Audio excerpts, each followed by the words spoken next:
बाबासाहेबांची भेट घ्यायला आलाय आज, काय भावना आहेत? आमच्या भावना याच आहेत की छत्रपती शिवाजी महाराजांचं योगदान फक्त महाराष्ट्रासाठी नव्हे तर साऱ्या देशासाठी आहे. आणि उदयनराजे भोसले त्यांचे 13वे वंशज आहेत. आणि छत्रपती शिवाजी महाराजांच्या संबंधामध्ये आम्हा सगळ्यांना प्रचंड आदर आहे. आम्ही पॅन्थरच्या मोहीममध्ये काम करत असताना बाबासाहेबांची जयंती साजरी करत जरी असलो तरी छत्रपती शिवाजी महाराजांचा फोटो आमच्या प्रत्येक सभेमध्ये असायचा आणि आज असतो. त्यामुळं एकतर छत्रपती शिवाजी महाराज हे स्वातंत्र्यासाठी आणि मराठी माणसाला तर नव्हे तर भारतातल्या प्रत्येक व्यक्तीला न्याय देण्यासाठी त्यांनी गनिमी काव्याने प्रचंड संघर्ष केलेला आहे. आणि बाबासाहेब आंबेडकरांनी सुद्धा दलितांना स्वातंत्र्य मिळालं पाहिजे यासाठी बाबासाहेबांचा फार मोठा संघर्ष होता. त्यामुळे या दोन महामानवांच्या बद्दल आम्हाला प्रचंड आदर आहेच आहे.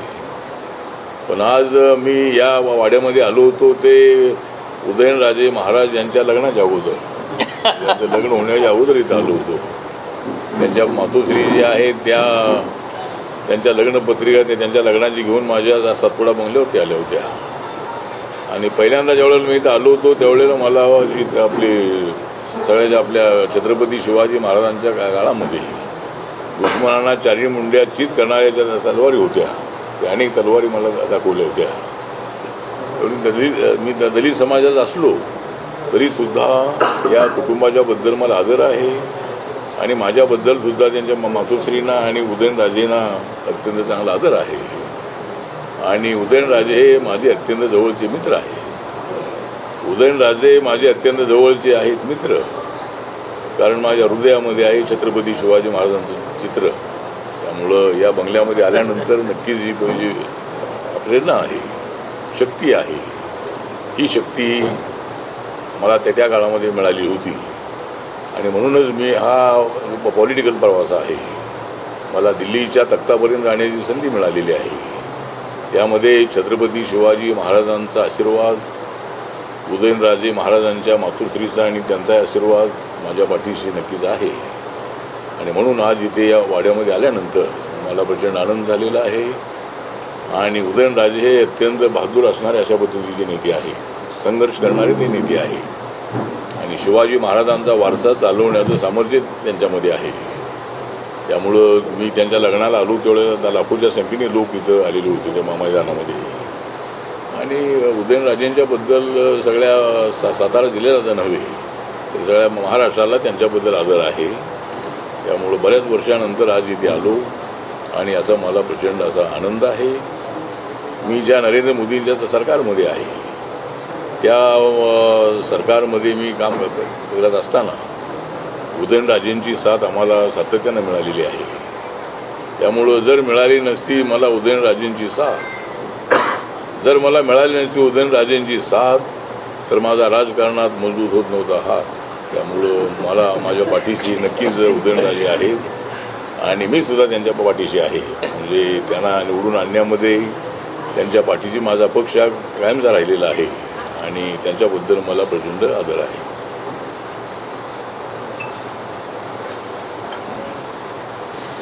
आपण बोला काय शिल्लकच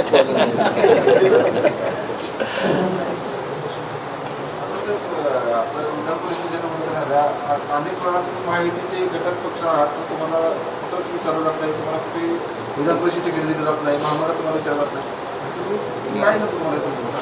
नाही, आम्हाला जर विचारलं जात नसलं तर आम्ही त्यांना विचारतो आणि आमच्या मित्रपक्षाला आम्ही प्रत्येक गोष्ट आम्ही विचारतो.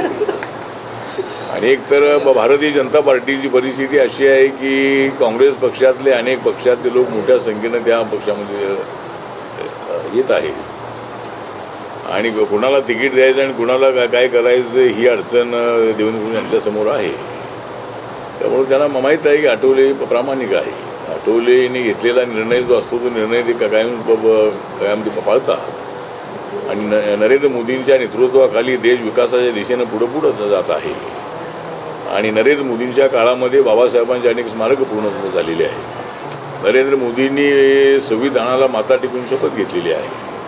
नरेंद्र मोदींनी 26 नोव्हेंबर 1949ला बाबासाहेबांनी संविधानाचा ड्राफ्ट डॉक्टर राजेंद्र प्रसाद पंडित जवाहरलाल नेहरू यांना दिला होता तो दिवस माननीय नरेंद्र मोदीजी आणि बाबासाहेबांची 125वी जयंती साजरी करत असताना 2 दिवसाचं स्पेशल अधिवेशन घेतलं होतं पार्लमेंटचं आणि सर्व देशामध्ये हा दिवस सुद्धा अत्यंत महत्त्वाचा आहे. 26 जानेवारी 50ला आपलं संविधान लागू झालेलं आहे. तो दिवस तर आमच्यासाठी रिपब्लिक डे आहेच आहे. परंतु 26 नोव्हेंबर हा सुद्धा दिवस अत्यंत महत्त्वाचा आहे. म्हणून साऱ्या देशामध्ये हा दिन पाळला जातो. याचा आम्हाला प्रचंड अशा पद्धतीचा अभिमान आहे आणि मी नरेंद्र मोदींच्या नेतृत्वाखाली मी त्या मंत्रिमंडळामध्ये आहे. मला तिसऱ्यांदा मला त्यामध्ये संधी मिळालेली आहे आणि माझ्या पक्षाचा एक सुद्धा खासदार नसतानाही मला त्या तिसऱ्यांदाही संधी मिळालेली आहे. आणि मी काल NDAच्या मिटिंगमध्ये मी नरेंद्र मोदी साहेबांना मी सांगितलं की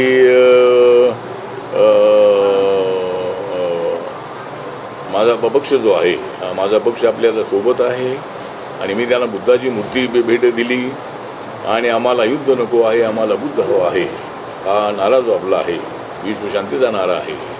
त्यामुळे मी आपल्याला बुद्धमूर्ती देत आहे आणि मी त्यांना हे म्हणालो की सध्या राहुल गांधींचे मला ठीक दिसत नाहीत हाल. मला राहुल गांधींचे ठीक दिसत नाहीत हाल कारण आपण पूर्ण केलेले आहेत. आपण आम्ही हिंदीमध्ये म्हणालो होतो की राहुल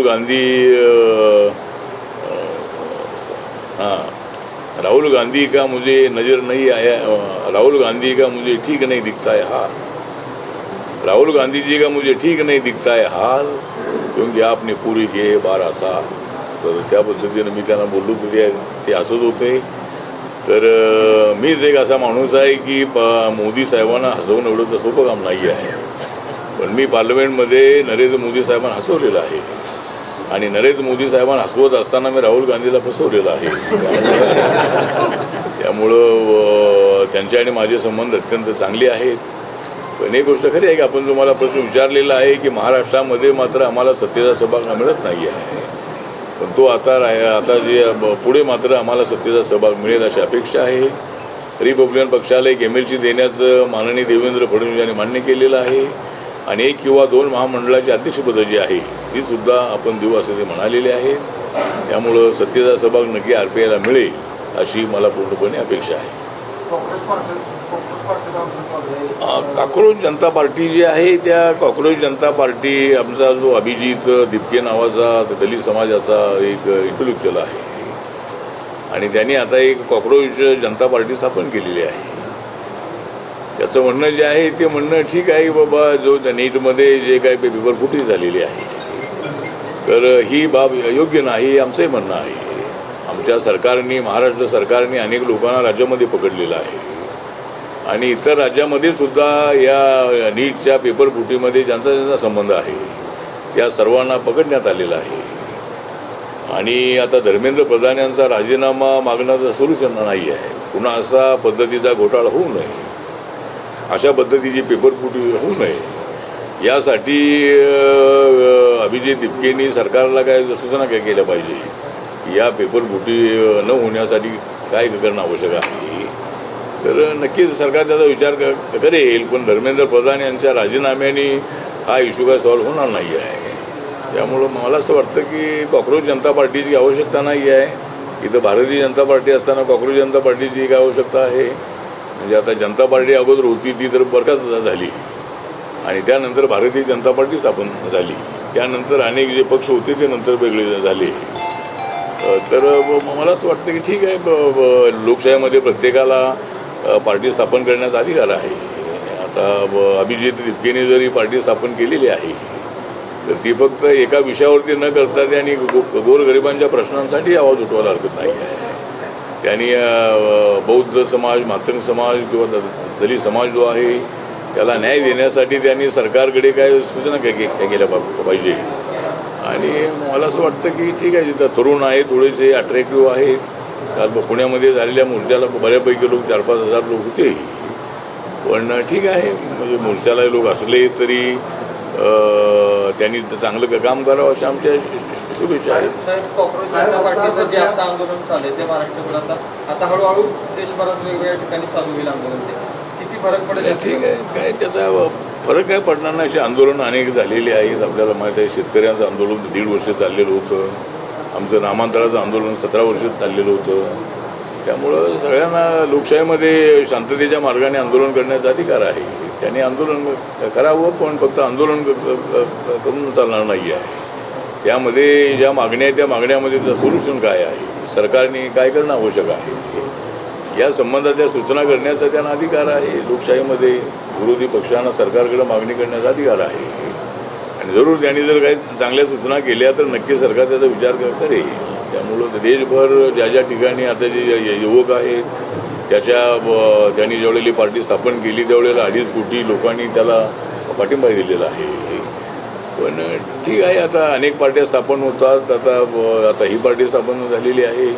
आम आदमी पार्टी स्थापन झाली की त्यालाही चांगला रिस्पॉन्स सुरुवातीला मिळाला. पण आता आम आदमी पार्टीला तेवढा रिस्पॉन्स आता मिळत नाही आहे. तो ठीक आहे, त्यांनी चांगलं काम करावं. तो आमच्या दलित समाजातला आहे, तो आंबेडकराईट आहे. आणि आंबेडकराईट जर तो असेल तर मग त्यांनी विकासाच्या दिशेनं पावलं उचलली पाहिजे. त्यांनी हा अभ्यास केला पाहिजे की नरेंद्र मोदींच्या 12 वर्षाच्या काळामध्ये देशाची किती प्रगती झालेली आहे.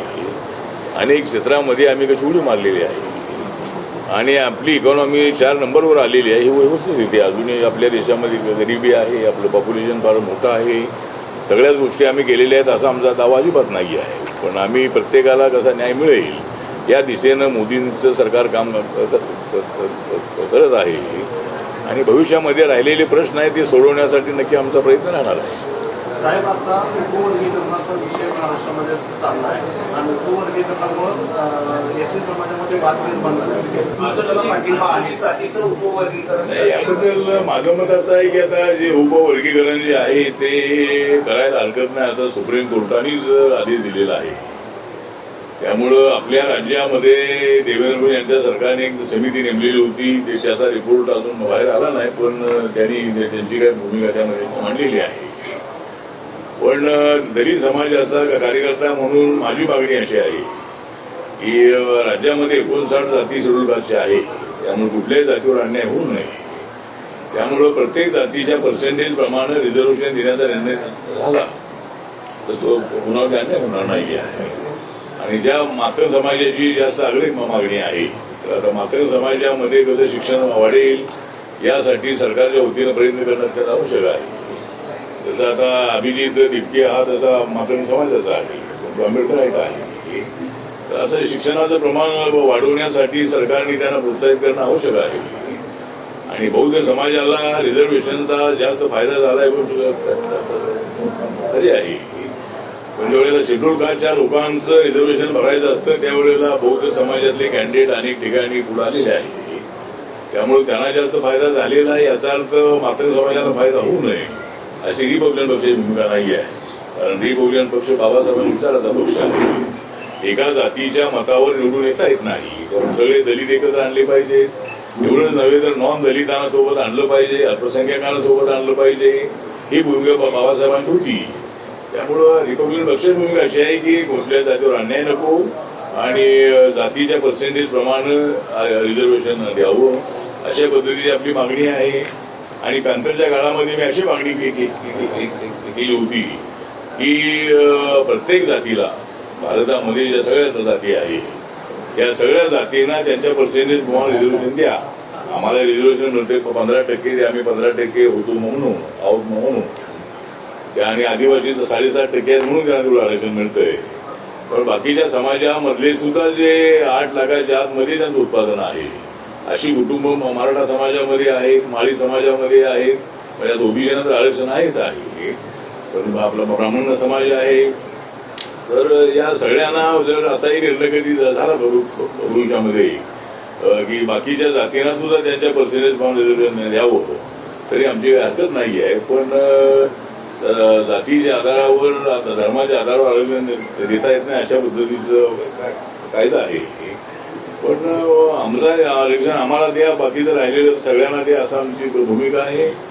आणि अबकडच्या बद्दल मी अगोदरही सांगितलं की प्रत्येक जातीच्या पर्सेंटेज प्रमाणे रिझर्वेशन द्या. अशी माझ्या पक्षाची मागणी आहे. साहेब शासकीय वसतिगृहामध्ये सुद्धा जातीय वर्गीकरण आता केलं आणि त्याच्यावर वाद चालू झालाय. तुमची काय भूमिका आहे त्याच्यावर?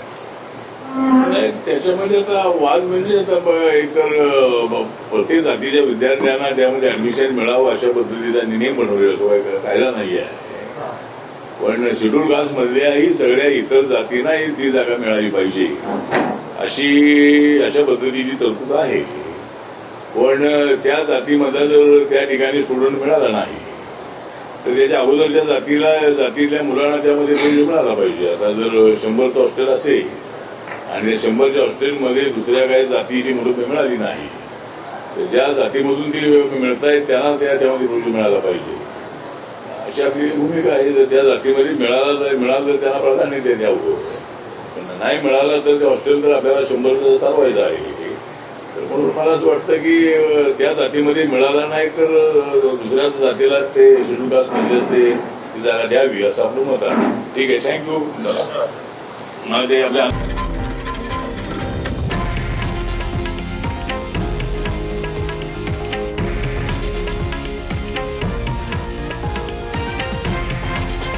हे आहे देशातील नंबर 1 न्यूज नेटवर्क आणि आपण पाहत आहात TV9 मराठी, एकमेव.